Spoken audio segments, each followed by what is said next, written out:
The US Marshals Service and FBI have updated an earlier warning against scammers impersonating law enforcement officers.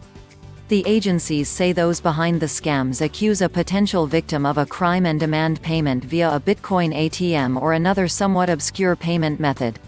It's unclear how effective such scams are.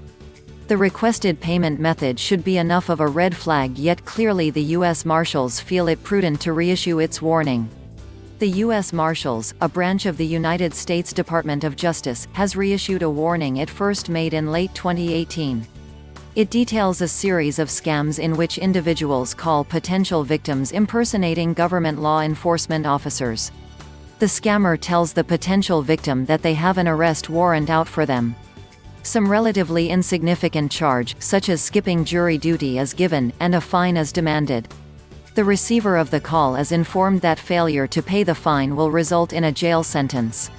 To pay the fine, victims are given some instantly suspicious payment options. They can top up prepay debit cards or buy gift cards and read the unique numbers to the caller. Alternatively, they can buy Bitcoin using a Bitcoin ATM and send it to an wallet address provided over the phone. Despite the obvious red flag that would make anyone remotely clued up about Bitcoin immediately hang up the phone, the scammers appear to be persisting. This has prompted the U.S. Marshals to update a warning today that it first issued late last year.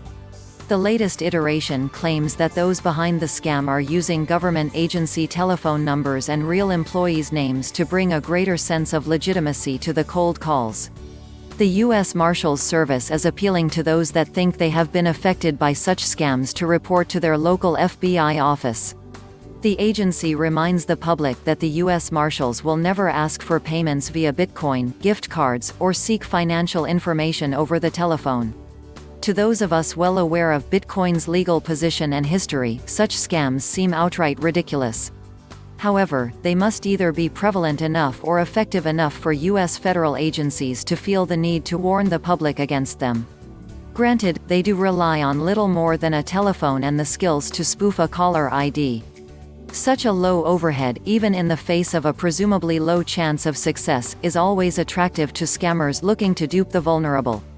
Related reading, Ethereum, I don't think it's a scam, says Analyst in interview.